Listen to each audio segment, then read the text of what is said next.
There's a strange kind of freedom that comes the moment you stop trying to control everything. You stop clinging to the what-ifs and what might go wrong, and suddenly life begins to move. Worry, for all its noise, is like a cage made of shadows. It keeps you stuck in a future that doesn't even exist yet, stealing away the calm and strength you already carry within. But when you begin to let go, when you choose to trust the rhythm of life instead of wrestling with it, something powerful happens.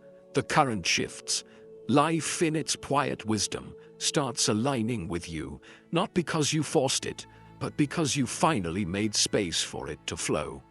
In this video, I'm going to share 7 timeless Buddhist lessons, gentle but powerful teachings that can help you step out of the grip of worry and into the peace that's been quietly waiting for you all along.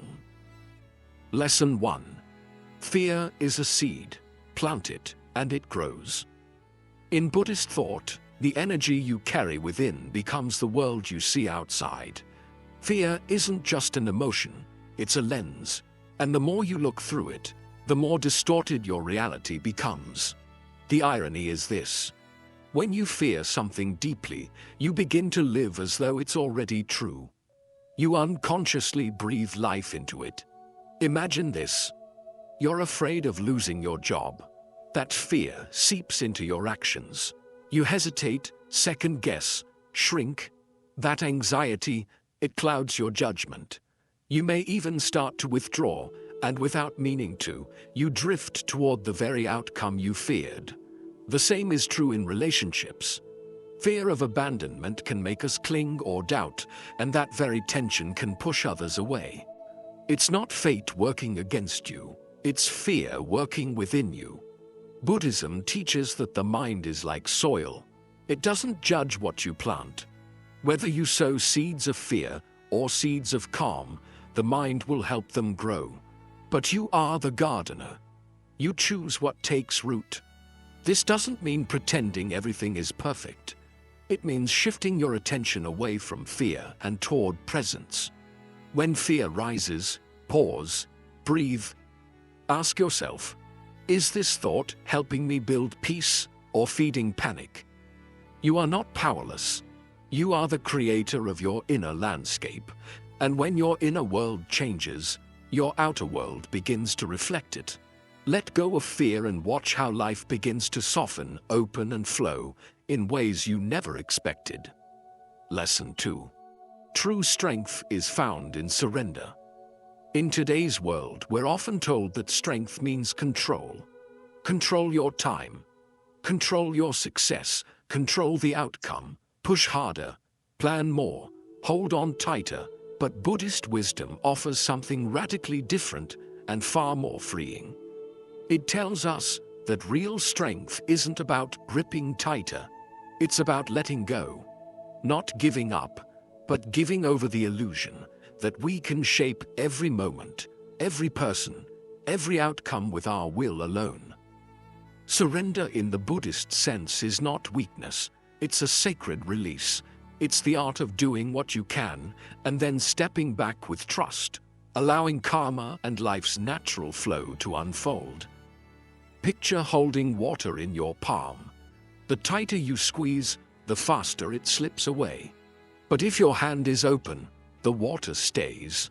That's surrender, not passive, not careless, just open. It's a quiet confidence that says, I've done my part. Now I trust life to meet me halfway. When we stop interfering, something beautiful happens. Our energy returns. Our mind becomes clear. We start noticing opportunities we were too anxious to see before. Help arrives from places we didn't expect. Life begins to work with us, not against us. Buddhism teaches that surrender is not an end. It's a beginning. It's the start of true freedom. And in that freedom, you don't lose power. You discover it. Lesson 3. Anxiety belongs to tomorrow. Peace belongs to now. Buddhist wisdom reminds us of a simple truth. Anxiety cannot exist in the present moment. It lives in the mind's projections. What might happen? What could go wrong? What we fear is coming. But none of that is real. It's all a movie playing in the future. When you feel anxious, notice where your mind is. It's racing ahead, building stories, spinning scenarios, dragging you into a world that doesn't yet exist. A world of what-ifs and maybes. And while you're there, you miss the only place life truly exists. Right here. This moment, this breath, is your home. And in this space, you are okay. You are breathing. You are grounded. You are enough. Buddhism calls this practice mindfulness, the gentle act of returning to now. And every time you return, you weaken anxiety's grip. Because in the present, there is nothing chasing you, no future to fear. Only this still, quiet second where life is unfolding, one breath at a time. The mind may roar, but the present moment whispers. And the more you listen, the more you realize. Peace isn't something you find out there. It's already within you, buried beneath the noise, waiting to be remembered. Lesson 4. The burden of imagined fears. So much of what weighs on our minds never even happens. Buddhist wisdom offers a quiet, powerful reminder. Our greatest source of anxiety often isn't reality, it's imagination. We worry, stress, and lose sleep over scenarios that never unfold. We carry fears like invisible stones in our backpack, dragging them through each day, even though most of them never come to pass. Why does this happen? Because the human mind is like a novelist that never stops writing. It scripts endless what-ifs, painting vivid pictures of problems that don't exist yet and maybe never will. It warns us of disasters, heartbreaks, and failures that live only in thought, not in the present moment. Think about it. How many times have you braced for a difficult conversation that ended up being fine, or feared the worst about a situation that resolved itself peacefully? The storm rarely arrives the way we imagined it, and often it doesn't come at all. This is the trap of worry. It distorts scale. It brings distant fears so close that we start reacting to illusions as if they're truths. Buddhism teaches us, just because a thought appears, doesn't mean it deserves belief. The mind can create stories, but we don't have to live inside all of them. So the next time you catch yourself spiraling into anxiety, pause. Ask yourself gently, is this actually happening, or is this just a thought? Often you'll realize you've been fighting shadows, not substance. Freedom begins when we return to this moment. Not tomorrow, not next week, but now.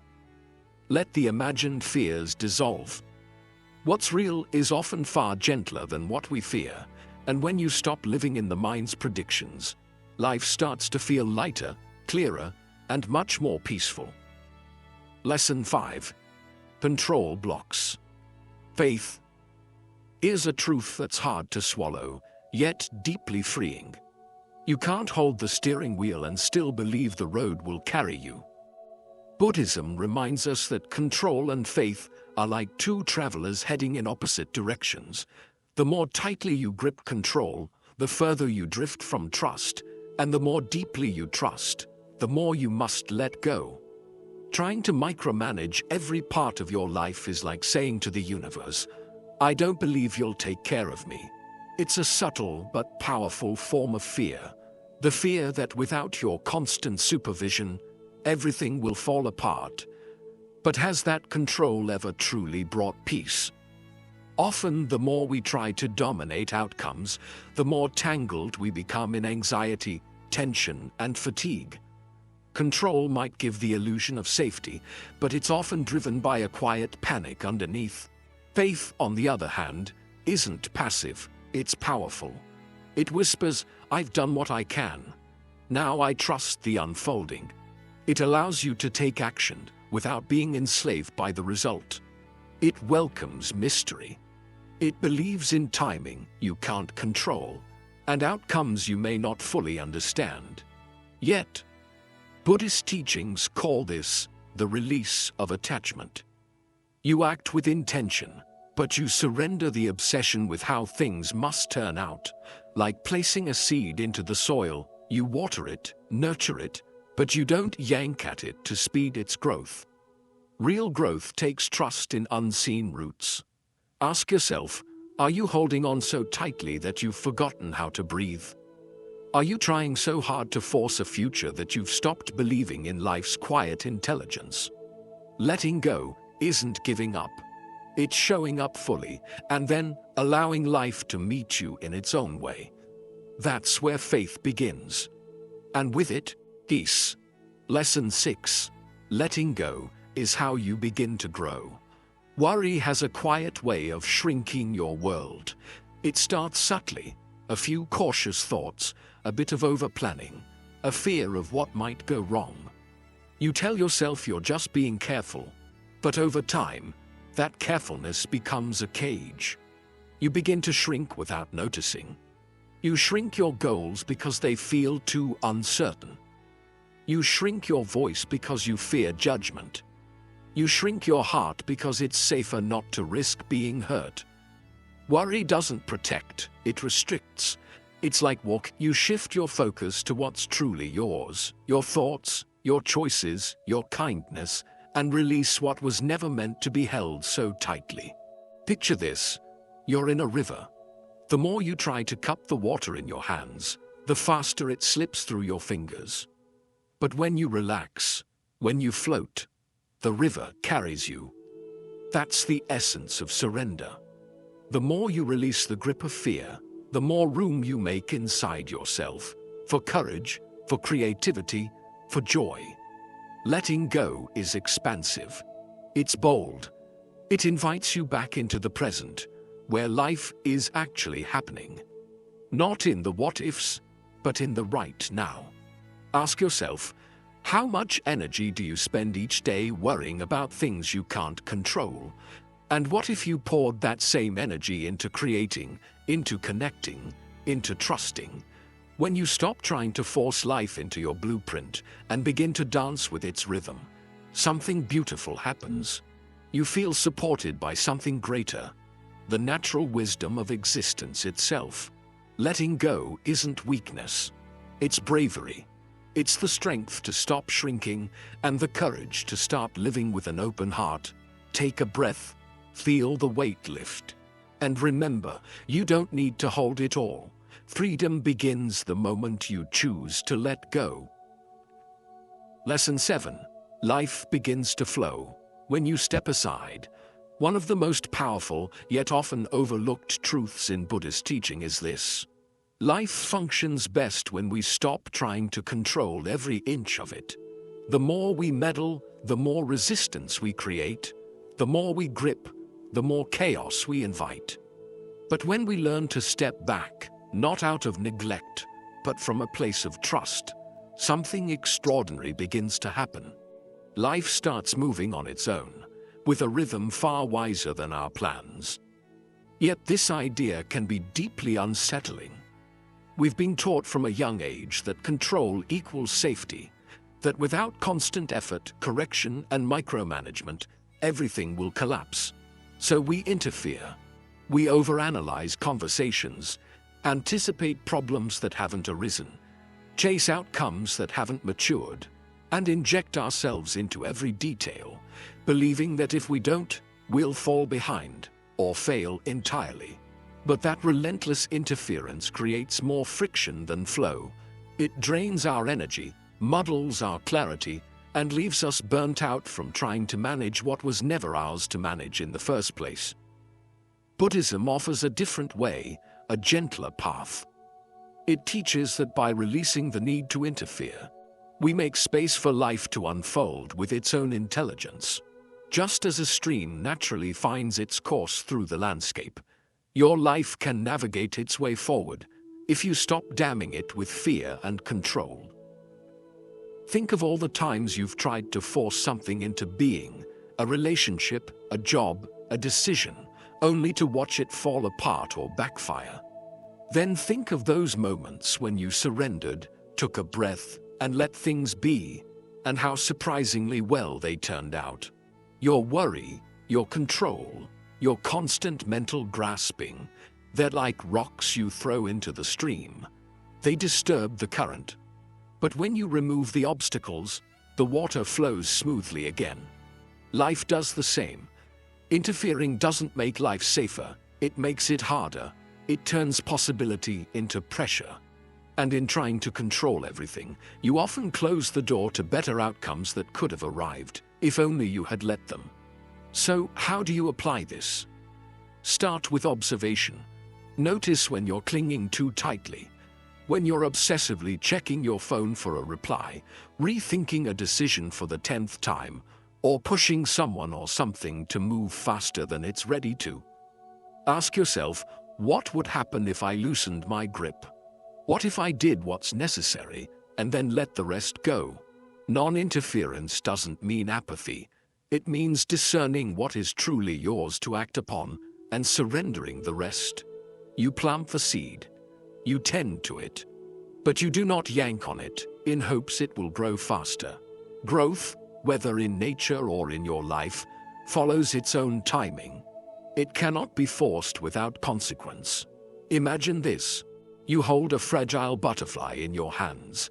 If you tighten your fingers out of fear, it might fly away. You'll crush it. But if you relax and open your palm, it may stay longer or return even if it flies off. Your goals, your relationships, your peace of mind, they all need room to breathe. The more you try to possess them, the more they slip through your grasp. The more you allow them space, the more they begin to flourish naturally. And then the shift happens. Life begins to support you. The right people cross your path. The right timing reveals itself. New solutions emerge without being forced. You stop feeling like everything rests on your shoulders, and that's when your energy lifts, your breath deepens, your heart softens. You realize that what you feared wouldn't happen without your interference was never meant to be manipulated in the first place. Fear is usually at the root of our need to interfere. Fear of failure, of loss, of not being enough. But the deeper truth is that life doesn't demand perfection from you. It asks for trust, a quiet, steady trust in the unfolding of your path. You don't need to be the director of every scene. Sometimes you just need to play your part and let the story reveal itself. So pause. Take a moment to reflect on one area where you've been interfering too much. Is it a conversation you keep rehearsing in your mind? A decision you're forcing because you're afraid to wait? A goal you're suffocating with constant worry? Ask yourself, what would it look like to let go here, not out of laziness, but out of deep trust? The moment you release your grip, life has space to move. It begins to rise to meet you in ways that logic can't explain. That's when synchronicities appear. That's when grace enters. That's when you feel carried, not by your effort, but by something bigger than yourself. Buddhism reminds us that we're not here to conquer life. We're here to live in harmony with it. Life is not a machine to be controlled, but a flow to be felt. You can't still the ocean, but you can learn to ride the waves. You can't force the tide, but you can align with it. All the teachings up until now have been preparing you for this deeper knowing. What you cling to, you trap. What you surrender, you liberate. And what you stop interfering with begins to flourish. You don't have to figure everything out. You just need to take one step at a time, breathe deeply, and let go of the illusion that your control is what keeps the world turning. Let today be the beginning of a new way of being. Release one worry, trust one unknown, and allow life to meet you with something better than you could have forced. Because when you stop pushing, you begin to receive. When you stop interfering, life begins to truly work. Not against you, but with you. Conclusion. Life is not a battle to be won. It's a rhythm to be danced with. And the more you try to control, the more you miss the grace that arises when you trust. Buddhism doesn't ask you to abandon your responsibilities or stop caring. It invites you to let go of the weight that was never yours to carry. It asks you to soften the grip, release the fear, and allow space for life to unfold in its own mysterious and beautiful way. So, as you move forward, remember, you don't need to have everything figured out. You don't need to fight the current. Your power lies not in control, but in alignment. Take a breath, trust the timing, and know that when you stop interfering, you step into a life of clarity, peace, and deeper purpose. If this message resonated with you, please give the video a thumbs up. It really helps the channel grow. Subscribe for more insights grounded in Buddhist wisdom and timeless teachings. And if you know someone who's been overwhelmed, stuck, or constantly trying to figure it all out, share this with them. It might be the reminder they need. Drop a comment below. What's one thing you're ready to stop interfering with? I'd love to hear your thoughts. Until next time, breathe deeply, trust fully, and walk gently with life.